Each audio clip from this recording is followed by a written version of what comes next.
votre couleur que vous connaissiez votre cours, alors que vous avez passé la semaine dernière à chercher des sujets de conversation pour envoyer un message vocal à votre crush. Si vous ne vous reconnaissez pas, vous êtes une crush.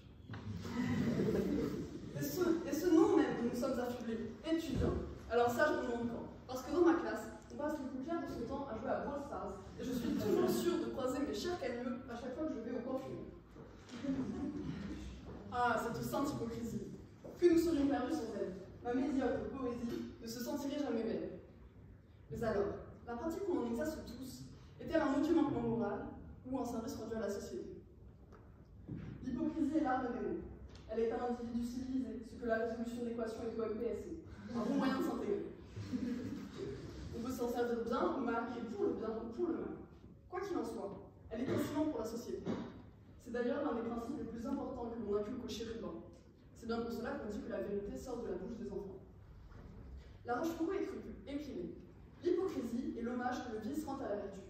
Car que serait la société si le fascisme local pouvait librement témoigner d'un certain attachement aux idées du Führer?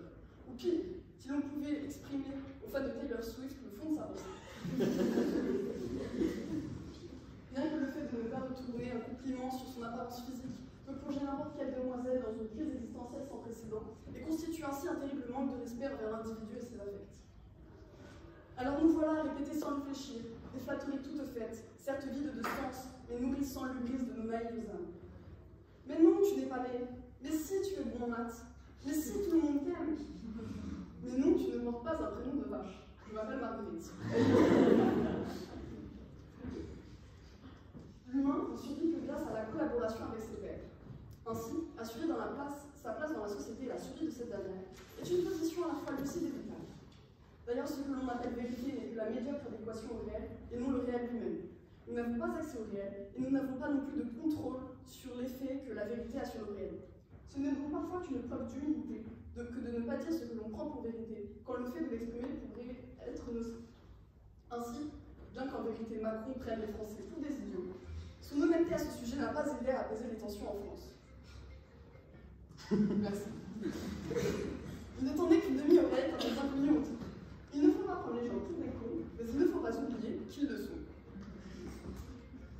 A contrario, l'instrumentalisation de l'hypocrisie par un manipulateur de génie peut se montrer dévastatrice. C'est ce que Laclos met en scène avec brio dans Les Liaisons dangereuses. Pour ceux qui ne seraient pas férus de romans épistolaires, ne craignez rien, je ne vous divulguerai pas ce chef-d'œuvre. Mais il me faut citer cette scène magistrale dans laquelle le vicomte de Valmont écrit « Tout semble augmenter mes transports. L'air que je respire est plein de volupté. La table même sur laquelle je vous écris, consacrée pour la première fois à cet usage, devient pour moi l'autel sacré de l'amour. » La table en question était le postérieur d'une charmante demoiselle. De manière plus pernicieuse, les attentes de la société nous soumettent à une hypocrisie permanente qui enchaîne l'individu.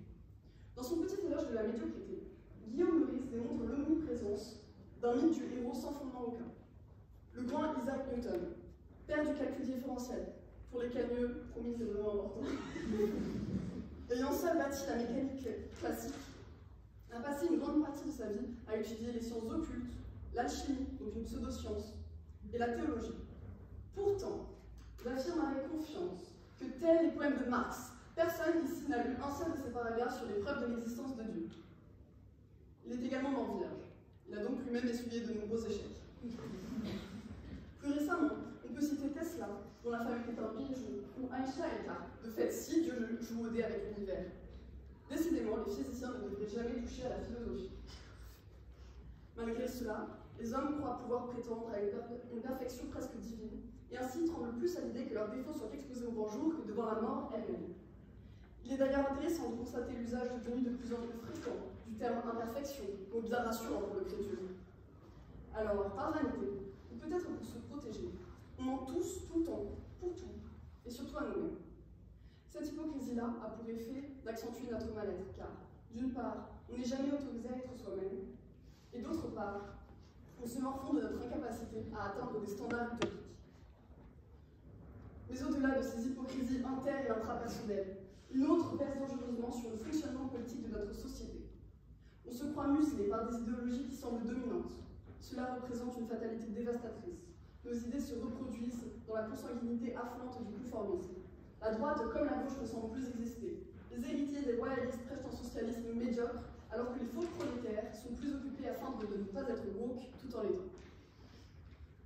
On se pense forcé à faire semblant de croire à la théorie du ruissellement, du bien fondé d'un système qui exploite jusqu'à épuisement homme et nature, dont la propagande s'appelle publicité, ou à l'existence d'une méritocratie. Ne demandez pas à votre voisin direct ce que son père a fait comme étude, c'était probablement un camarade du vôtre à l'ENS. Je me dois de souligner ici ma propre hypocrisie. Il est bien gentil de se dire socialiste quand on vient d'une famille si peu prolétaire que notre père a déjà fait une salade de courgettes en pensant que c'était des cons. C'est une histoire vraie. Ainsi, l'hypocrisie politique plonge les masses dans la servitude volontaire. Et ainsi, on ne s'étonne même plus de regarder Squid Game, une série hautement socialiste mettant en scène la lutte allemande des miséreux, sur Netflix, une multinationale. L'apothéose de l'hypocrisie prend vie dans le nouveau contrat social qui repose sur le mensonge de la société à lui-même, car il est si désespérant qu'il doit être tué. Tuez-vous à la tâche, et vous consommerez. Pour finir, j'aimerais remercier ChatGPT, parce que c'est quand même lui qui a écrit ce discours. Je plaisante, bien entendu. Ou peut-être